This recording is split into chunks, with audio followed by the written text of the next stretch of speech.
Ma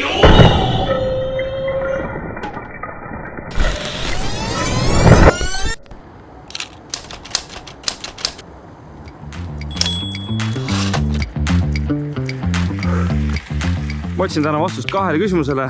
Esiteks, kus on Eesti lumi? Teiseks, kui töökindel on Cat S52?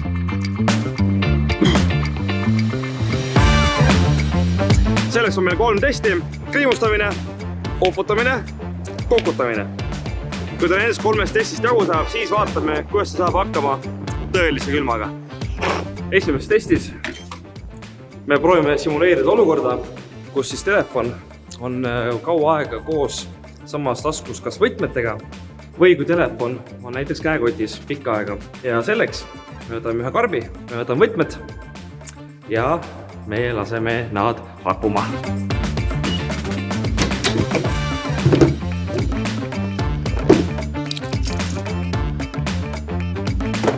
Cat S52, võtmed, karp. Protsess on ise võrdlemisi lihtne. Telefon karpi, võtmed järgi, karp kinni.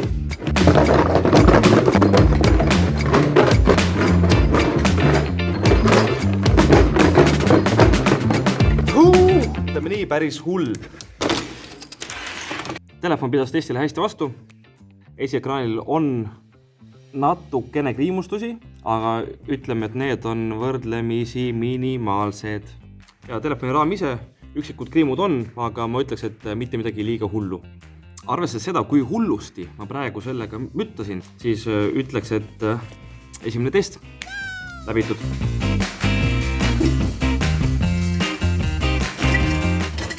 Aeg on teiseks testiks, milleks on telefoni uppumine. See kiisu, see saab nüüd märjaks. Hallo.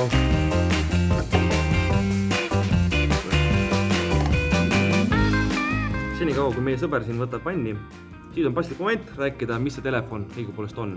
Cat S52 sisust on telefon, mis üritab ennast müüa sellega, et ta pakub sulle meelerahu. See on telefon, kui sa lähed temaga vihma kätte, sa ei pea muretsema tema pärast, kui ta kukub maha, samuti без проблем. Või kui sa käid Tallinna vanalinnas ja sulle tuleb kuri mees vastu, siis sa tead, et sul on telliskivi olemas. Ja miks telefon on siin praegu veepütis, on see, et Cat lubab, et see telefon peab kuni 1,5 meetri sügavuses mees vastu 35 minutit. 10 minutit on möödas, on aeg vaadata, kuidas telefonil läks.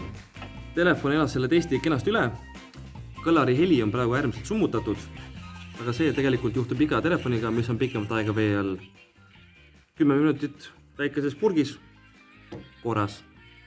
Nii et kui järgmine kord käid metsas ja telefon kukub poriauku, siis tea, võtad oma telefoni ja täigemustest läbitud.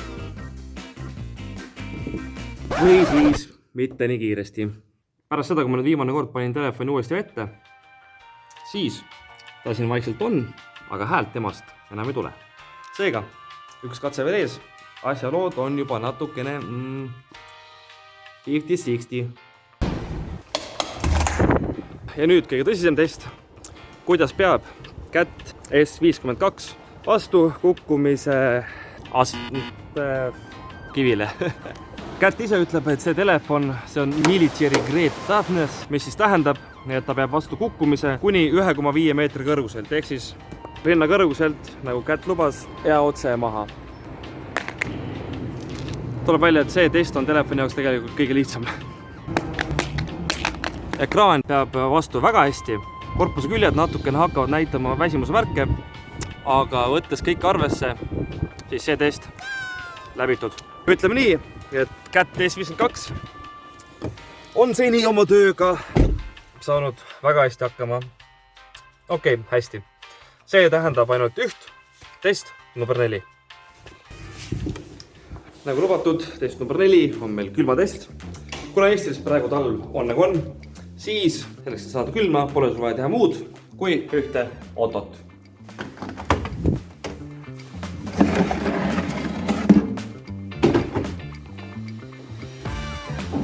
Selle kõige tulemuseks on 3 päeva külmkapis olnud Cat S52. mis on praeguseks muutunud jääkeraks. Kuna ta on juba väga külm, siis ainuke asi, et teada saada, kas kätt elas selle testile või mitte, on võtta see samune jääkuubik ja ta katki teha.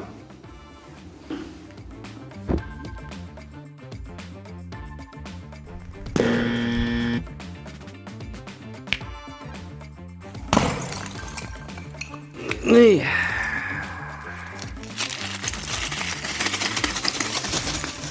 Ja nii lihtsalt ühe telefoni külmutamine tegelikult siis käibki. Anname talle umbes päevaka aega, et ta sulab ülesse, siis saame panna ta akuga uuesti laadima, sest selle telefoni aku on praeguseks juba tühi. Ja siis vaatame, kas see telefon lülitub uuesti sisse ka või mitte. Jääga müttamisest on nüüdseks juba 3 päeva möödas ja tegelikult ma tean, et see telefon suure tõenäosusega ta juba töötab. Sest kui ma panin ta laadima, siis ta võttis endale ette käti logo. Nüüd jääb üle teha 3 asja. Vaadata, kas telefonist tuleb välja heli, kas telefon suudab veel teha pilti normaalselt ja kontrollida, millal tuleb Eestis lumimaha. Telefon sisse lülitatud, tuleb välja, et ta töötab päris kenasti. Saime ühendatud ta ka internetiga ja vaatame, kas ta suudab ka mängida muusikat. Kaamera töötab, teeb pilti kenasti, no jah, käti kohta kenasti. Ja viimaks kõige olulisem, when will it snow in Estonia? Snow is expected on Sunday in Tallinn. Seniks, tšau!